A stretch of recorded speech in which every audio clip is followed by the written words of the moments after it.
श्री कृष्ण गोविंद हरे मुरारी, हे नाथ नारायण वासुदेवा।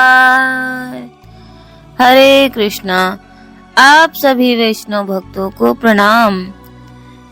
आप सभी को अन्नकूट गोवर्धन पूजा की बहुत बहुत शुभकामनाएं। तो हम आज कथा का श्रवण करेंगे कि गोवर्धन पूजा क्यों की जाती है, इसके पीछे कारण क्या है। इसकी कथा सुनेंगे श्रीमद् भागवतम के 10वें स्कंद से। 10वें स्कंद का प्रथम भाग, अध्याय 24, इंद्र यज्ञ निवारण। श्री सुखदेव जी कहते हैं, परीक्षित, भगवान श्री कृष्ण बलराम जी के साथ वृंदावन में रहकर अनेक प्रकार की लीलाएं कर रहे थे। उन्होंने एक दिन देखा कि वहां के सब गोप इंद्र यज्ञ करने की तैयारी कर रहे हैं। भगवान श्री कृष्ण सबके अंतर्यामी और सर्वस्व हैं। उनसे कोई बात छिपी नहीं है, वे सब जानते हैं। फिर भी विनयावनत होकर उन्होंने नंद बाबा आदि बड़े बूढ़ों गोपों से पूछा, पिताजी, आप लोगों के सामने यह कौन सा बड़ा भारी काम, कौन सा उत्सव आ पहुंचा है? इसका फल क्या है? किस उद्देश्य से कौन लोग किन साधनों के द्वारा यह यज्ञ किया करते हैं? पिताजी, आप मुझे यह अवश्य बतलाइए। आप मेरे पिता हैं और मैं आपका पुत्र। ये बातें सुनने के लिए मुझे बड़ी उत्कंठा भी है। पिताजी, जो संत पुरुष आप सबको अपनी आत्मा मानते हैं, जिनकी दृष्टि में अपने और पराये का भेद नहीं है, जिनका ना कोई मित्र है, ना कोई शत्रु है, ना उदासीन, उनके पास छिपाने की तो कोई बात होती ही नहीं। परंतु यदि ऐसी स्थिति ना हो तो रहस्य की बात शत्रु की भांति उदासीन से भी नहीं करनी चाहिए। मित्र तो अपने समान ही कहा गया है, इसीलिए इससे कोई बात छिपाई नहीं जाती। यह संसारी मनुष्य समझे बेसमझे अनेकों प्रकार के कर्मों का अनुष्ठान करता है। उनमें से समझ बूझकर करने वाले पुरुषों के कर्म जैसे सफल होते हैं, वैसे वे समझ के नहीं। भगवान श्री कृष्ण यहाँ पे बता रहे हैं कि जो समझकर पूजा करते हैं उनके पूजा का विधान होता है और वो स्वीकार होती है और उसका फल भी मिलता है। लेकिन जो बेसमझ, जिनको पता ही नहीं है, अनेक प्रकार के कर्मों का अनुष्ठान करता है, उनमें से समझ बूझकर करने वाले पुरुष के कर्म जैसे सफल होते हैं। तो जो शास्त्रों में बताया गया है, उन्हीं कर्म को जो अनुष्ठान है वही करना चाहिए, वही सफल होते हैं। और जो शास्त्रों में निषेध है तो वो असफल रहते हैं, वैसे बेसमझ के नहीं। तो भगवान यहाँ पे बता रहे हैं 10वें स्कंद में गोवर्धन लीला में, तो हमें जो शास्त्र में बताए गए हैं वही कर्म और अनुष्ठान करने चाहिए। जैसे कि भगवान यहाँ पे बता रहे हैं, अतः इस समय आप लोग जो क्रिया योग करने जा रहे हैं वह सुहृदों के साथ विचारित शास्त्र सम्मत है अथवा लौकिक ही है। मैं यह सब जानना चाहता हूँ, आप कृपा करके स्पष्ट रूप से बताइए। नंद बाबा ने कहा, बेटा, भगवान इंद्र वर्षा करने वाले हैं, मेघों के स्वामी हैं। ये मेघ उन्हीं के अपने रूप हैं। वे समस्त प्राणियों को तृप्त करने वाला एवं जीवन दान करने वाला जल बरसाते हैं। मेरे प्यारे पुत्र, हम और दूसरे लोग भी उन्हें मेघपति भगवान इंद्र के यज्ञों के द्वारा पूजा किया करते हैं। जिन सामग्रियों से यज्ञ होता है वे भी उनके बरसाए हुए शक्तिशाली जल से ही उत्पन्न होती है। उनका यज्ञ करने के बाद जो कुछ बचा रहता है उसी अन्न से हम सब मनुष्य अर्थ, धर्म और काम रूप की त्रिवर्ग के सिद्धि के लिए अपना जीवन निर्वाह करते हैं। मनुष्यों के लिए खेती आदि प्रयत्नों के फल देने वाले इंद्र ही हैं। यह धर्म हमारी कुल परंपरा से चला आ रहा है।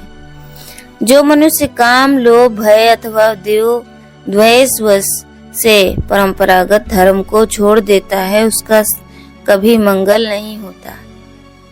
तो हम देख रहे हैं आधुनिक युग में, यहाँ पे नंद बाबा भगवान से कह रहे हैं कि जो मनुष्य काम, लोभ, भय अथवा द्वेषवश ऐसे परंपरागत धर्म को छोड़ देता है, उसका कभी मंगल नहीं होता। तो इसीलिए इसी संसार में आजकल दुखों में भारी बढ़ोतरी हो रही है, क्योंकि लोग जो परंपरा में आते हैं, धर्म, लोभ, भय मतलब अपने काम, अपनी इच्छा के लिए, और लोभ, लालच के लिए, भय, डर के कारण और थोड़ी जलन के कारण वे जो परंपरागत धर्म को छोड़ देते हैं।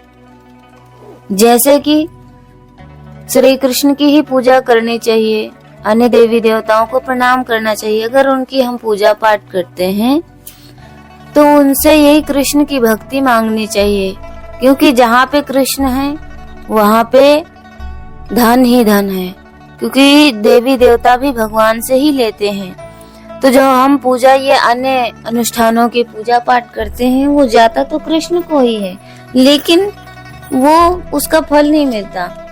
तो भगवान श्री कृष्ण गीता में भी तो बताते हैं, कह रहे हैं भगवान श्री कृष्ण ही है। और भागवतम के प्रथम स्कंद के 3 अध्याय में भगवान कहते हैं, एते चांस कला पुंसा कृष्णस्तु भगवान स्वयं। तो भगवान कौन है? श्री कृष्ण ही है। नंद बाबा कह रहे हैं कि जो लोग लोभ, लालच और द्वेष के कारण अपने परंपरागत धर्म को छोड़ देता है, उसका कभी मंगल नहीं होता, इसलिए तो दुख भोग रहे हैं। श्री सुखदेव जी कहते हैं, परीक्षित, ब्रह्मा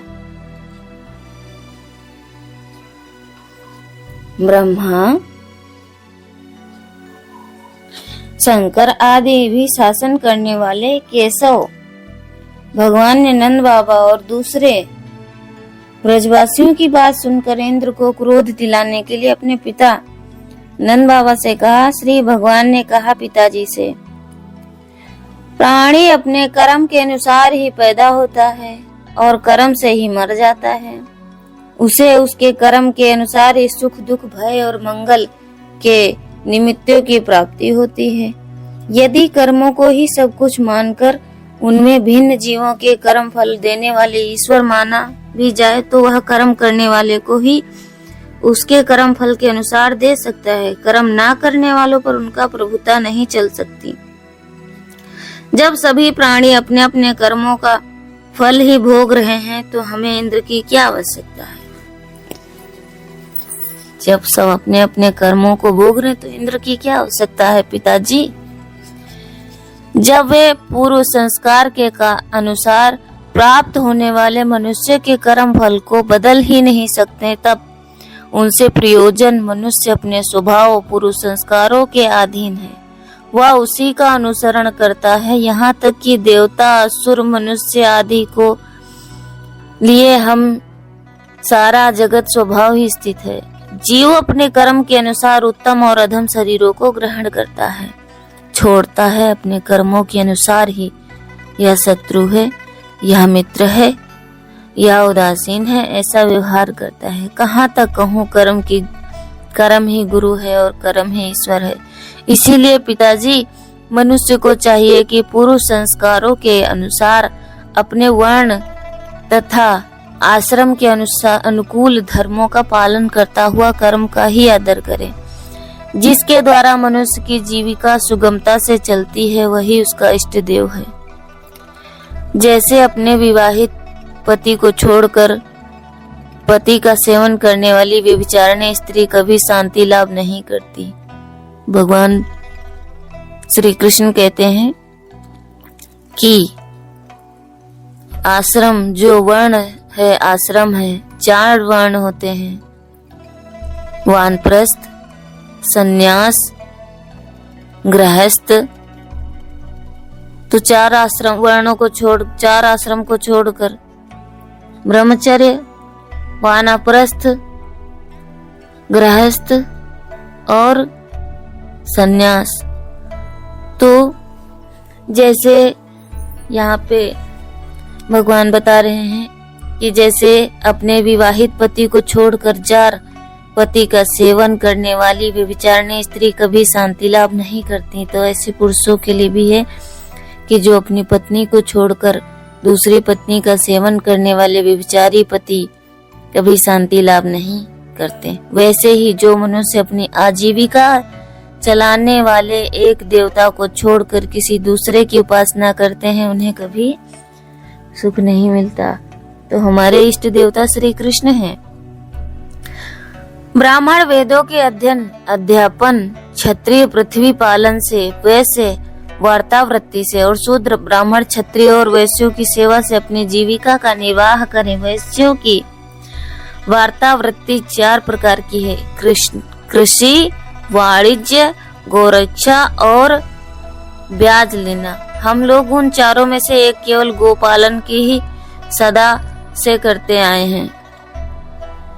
पिताजी, इस संसार की स्थिति, उत्पत्ति और अंत के कारण क्रमशः सत्वगुण, रजोगुण और तमोगुण है। यह विविध प्रकार का संपूर्ण जगत स्त्री पुरुष के संयोग से रजोगुण के द्वारा उत्पन्न होता है। उसी रजोगुण की प्रेरणा से मेघगण सब कहीं जल बरसाते हैं, उसी से अन्न और अन्न से ही सब जीवों की जीविका चलती है।